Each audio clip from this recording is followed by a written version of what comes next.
আহারে জাতি, যেই জাতিরে আল্লাহ বানালেন শ্রেষ্ঠ জাতি, সেই জাতি আজ নিকৃষ্ট জাতিতে পরিণত হয়ে গেছে। আল্লাহ তাআলা বলছেন, তহা, হে নবী, মা আনজালনা আলাইকাল কুরআন লিতাশকা, এই কোরআন আমি এই জন্য নাজিল করি নাই যে আপনার কষ্ট হবে। সুবহানাল্লাহ, বলেন সুবহানাল্লাহ। এই কোরআন এর জন্য নাজিল করি নাই যে আপনি কষ্ট পাবেন। এটা কি? ইল্লা তাজকিরা, এটা একটা নসিহত, এটা একটু উপদেশ। লিমান ইয়াখশা, যারা আল্লাহকে ভয় করে, যারা আল্লাহকে ভয় করে চলে তাদের জন্য নসিহত। আর এই নসিহত যারা মানবে তাদের কপাল খুলে যাবে। তো কপাল যদি আজ আমার পুড়ে থাকে, তাহলে কোরআন ছেড়েছি তাই কপাল পুড়েছে। এই পোড়া কপালকে জোড়া লাগাতে চান? পোড়া কপাল জোড়া লাগাতে চান? কারা কারা চান দেখি তো, পোড়া কপাল জোড়া লাগাইতে চান? আলহামদুলিল্লাহ, আলহামদুলিল্লাহ, হাত নামান। আলহামদুলিল্লাহ। আমরা আমাদের পোড়া কপাল যদি জোড়া লাগাতে চাই, তাহলে সুপার গ্লু মাখলেই হবে নাকি? সুপার গ্লুতে কাজ হবে না। আল্লাহ রাব্বুল আলামিন বলেছেন,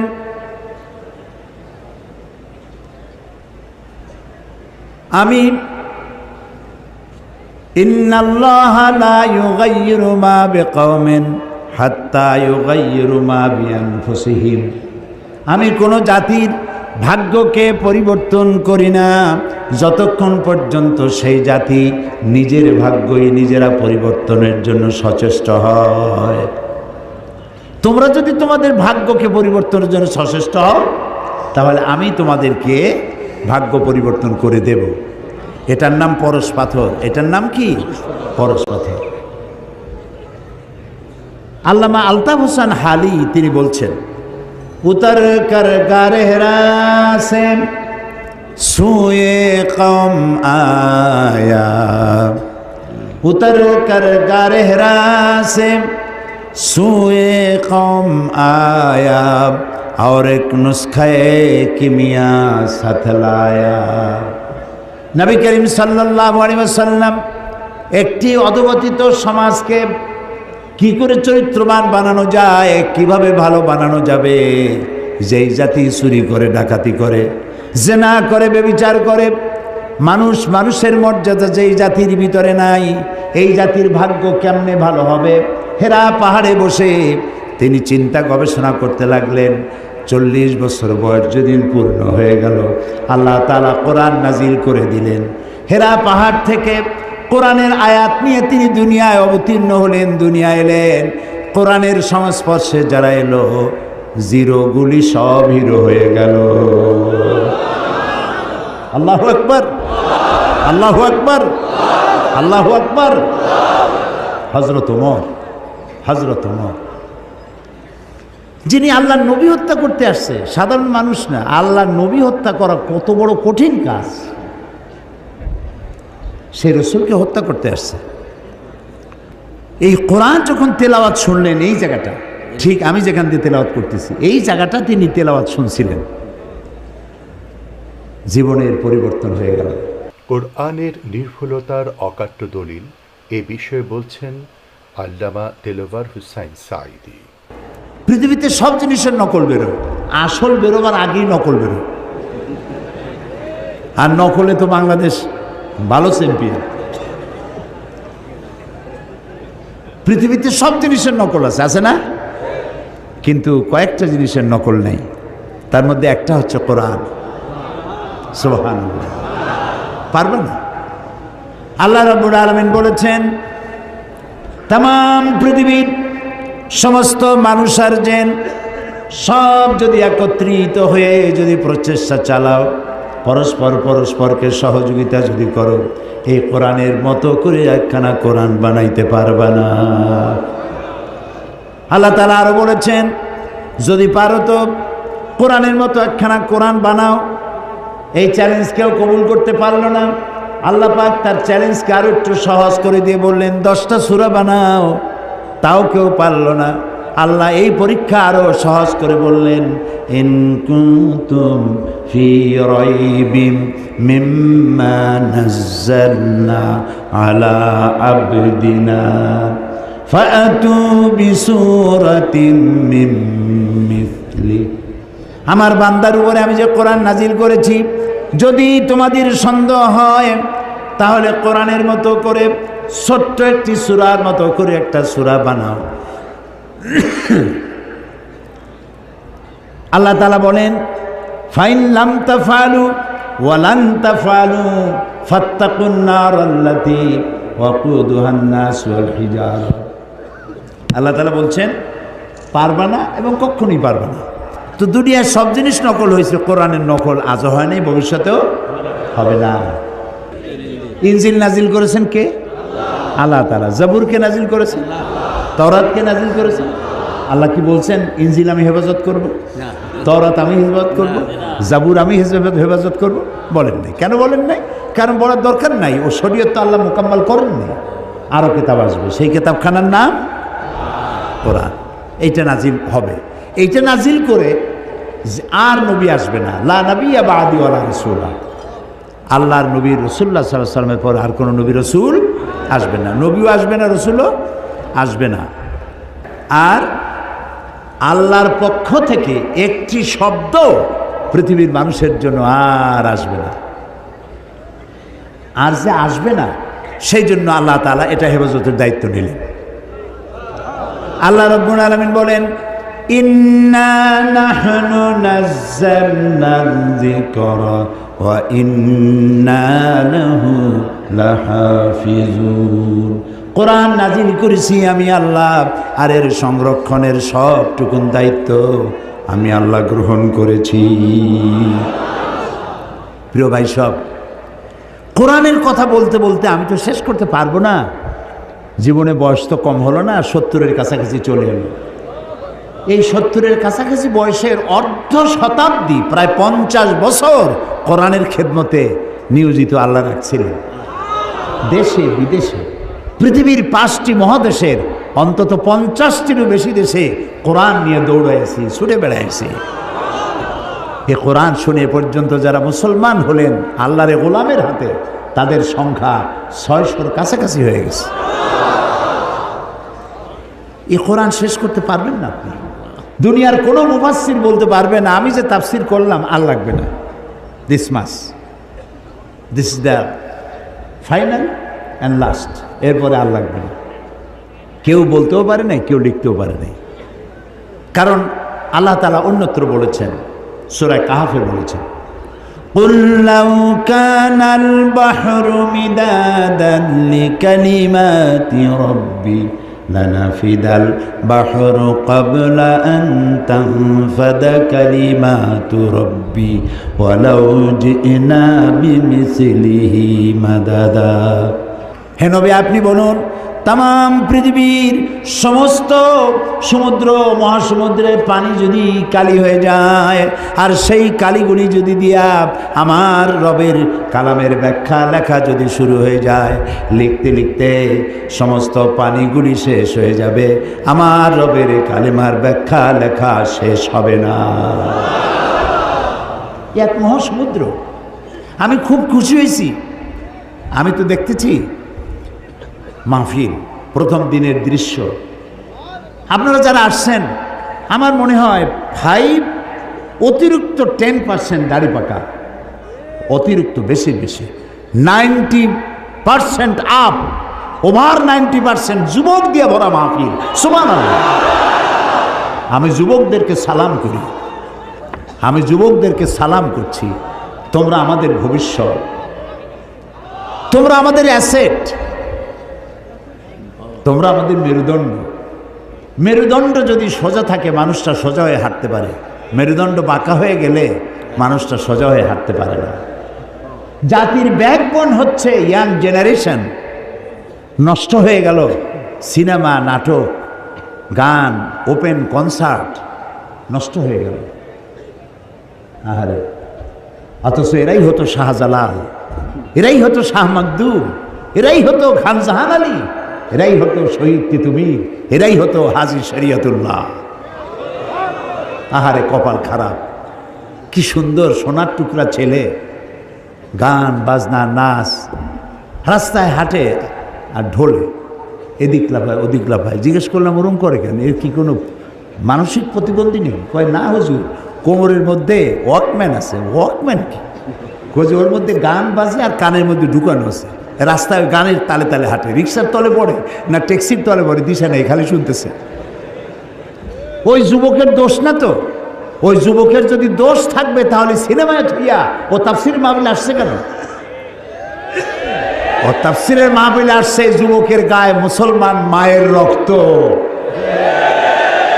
ওর গায়ে মুসলমান পিতার রক্ত। ও তাফসির ছাড়া যাবে কই? সুবহানাল্লাহ। যেখানেই থাকুক ঘরের ছেলে ঘরে ফিরে এসেছে, আলহামদুলিল্লাহ, আলহামদুলিল্লাহ। সবাই বলেন আলহামদুলিল্লাহ। যুবকদের বেশি করে কোরআন পড়া দরকার, কোরআন বোঝা দরকার, কিন্তু তা পড়তে দেওয়া হয় না, বুঝতে দেওয়া হয় না। ওরা তো যুবক মানুষ, বোঝে না। গল্পের বই কেনে, নাটক, উপন্যাস। এই নাটক, উপন্যাস, গল্পের বই, ওতে আছে কি? একটু পড়ো, তুমি তোমার বিবেককে জিজ্ঞেস করো। যত বড় লেখক, আমি নাম নেব না কোনো লেখকের, বহুত বড় বড় লেখক আছে, তাদের লেখা নভেল, নাটক ইত্যাদি, এত বড় বড় বই, রচনাবলী, এগুলো পড়ে। ওর মধ্যে আছে কি? রাজার মেয়ের সাথে কোতোয়ালের ছেলের প্রেম হলো, সেই প্রেম ক্রমান্বয়ে গভীর থেকে গভীরতর। তারপরে SMS করলো, এরপরে বিশ্ব ভালোবাসা দিবসে রমনা বটমূলে দেখা হলো। তারপরে কি হলো? তারপরে কি হলো? তারপরে সব শেষ হলো। কিন্তু একটা রোমান্স, একটা রোমান্স।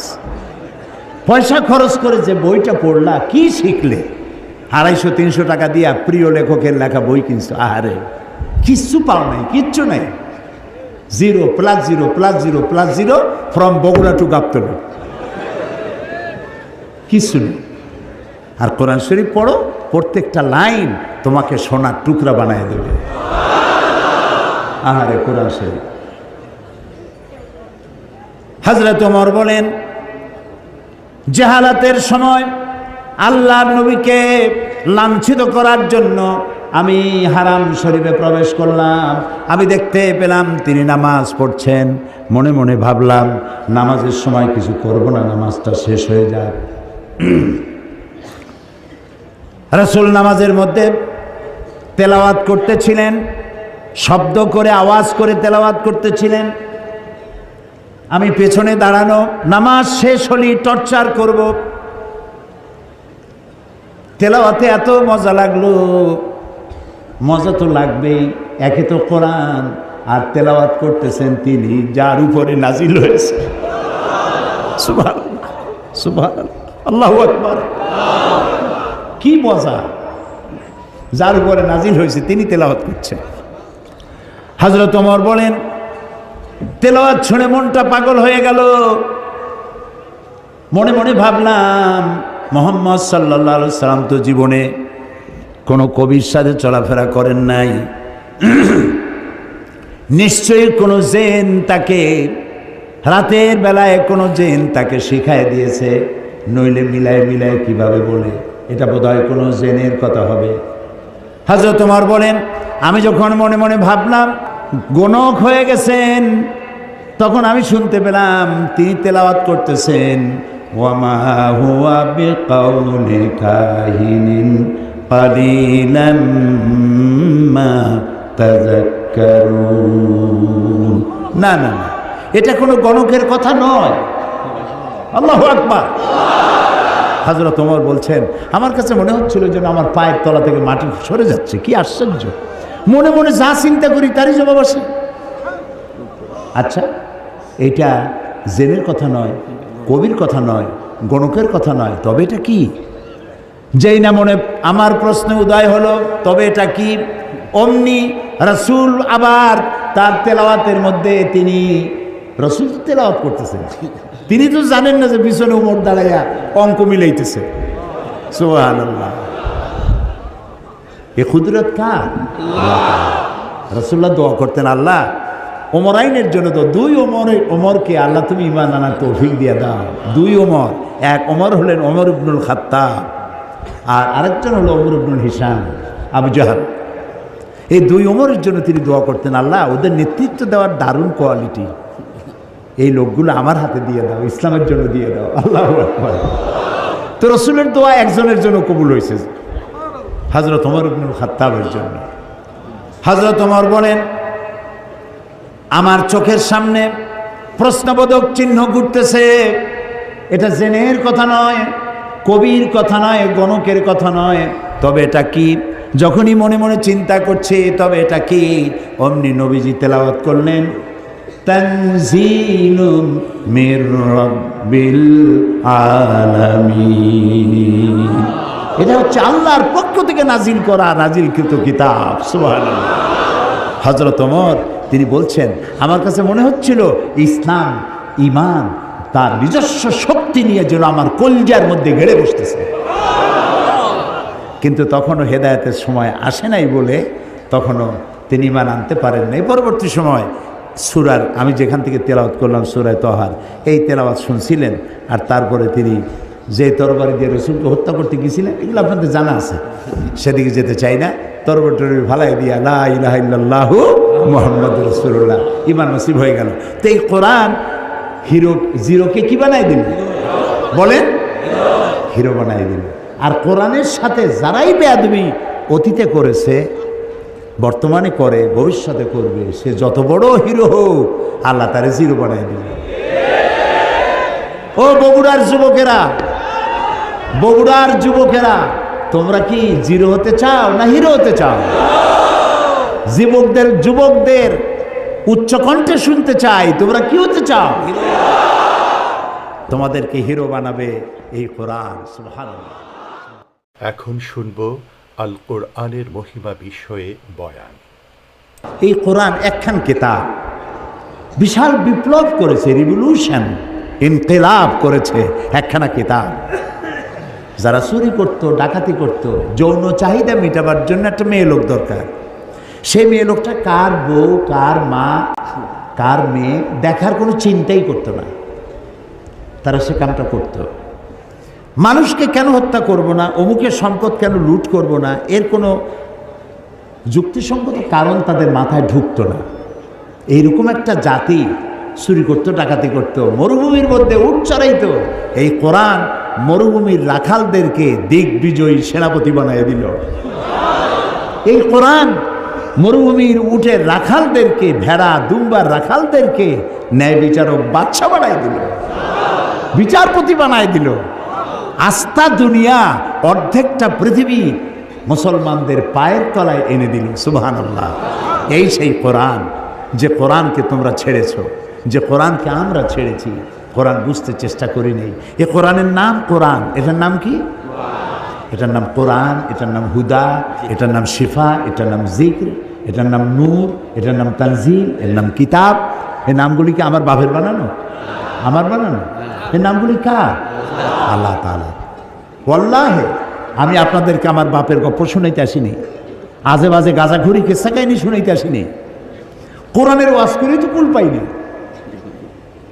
এক শ্রেণীর লোক আছে যারা ওয়াজ করতে আসিয়া আজে বাজে গল্প কিস্সা কাহিনী বলে মানুষ কান্দাই টান্দাইয়া তারপরে সর্বনাশ করে থুয়ে গেল।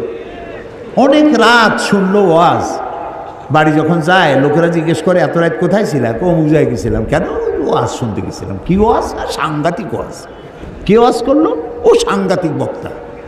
তাছাড়া ভাই সবই যখন সাংঘাতিক, কি শুনলা তার দু একটা আমার শোনাও না। কই এত সময় শুনছি, তার একটা কথাও যদি আমার মনে থাকে। তো এগুলোর তো কোনো দাম নেই। ওয়াজ হচ্ছে, যুবকরা আসে না কেন? তাফসীর শুনতে আসে। সাধারণ ওয়াজ মাহফিলে, মিলাদ মাহফিল যারা করে যাইতে চায় না, কারণ ওখানে নাই কিছু সারবত্তা। একদিন নবী মুস্তফায় রাস্তা দিয়ে হাইটে যায়, হরিণ একটা বাধা ছিল গাছেরই তলায়, সাল্লাল্লাহু আলা মুহাম্মদ। আচ্ছা, কোথায় পাইছেন? আছে কোথাও? নবীর জীবনে এরকম ঘটনা কোথাও হয়েছে? নবীর নামে, রসুলের নামে আন্দাজে বানাইয়া বানাইয়া, কান্দার ভান করে মানুষ কান্দাইয়া তারপরে সর্বনাশ করে ধুয়ে গেল। আর ইয়াং জেনারেশন যারা বিজ্ঞান পড়ে, যারা ইতিহাস পড়ে, ভূগোল পড়ে, যারা ইন্টারনেট দেখে, ওয়েবসাইট দেখে, কম্পিউটার ব্রাউজিং জানে, তারা কম্পিউটার, ইন্টারনেট, ইমেল, ওয়েবসাইট, এই জগতের মানুষ তারা যখন এইসব কেসা কাহিনী শুনে, তো কয় যে এ তো আদম আলাইহিস সালামের যুগের কথা কয়, এগুলো শুনে আমাদের লাভ নেই। ওরা মনে করে ইসলাম মানে সেকেলে, ইসলাম মানে হচ্ছে এই মধ্যযুগীয় ব্যাপার স্যাপার, এর মধ্যে কিছু নেই। কিছু আছে কিনা কালকে শোনাবো ইনশাআল্লাহ। এর মধ্যে কোন বিজ্ঞান চাও, কি চাও তোমরা, কি শুনতে চাও?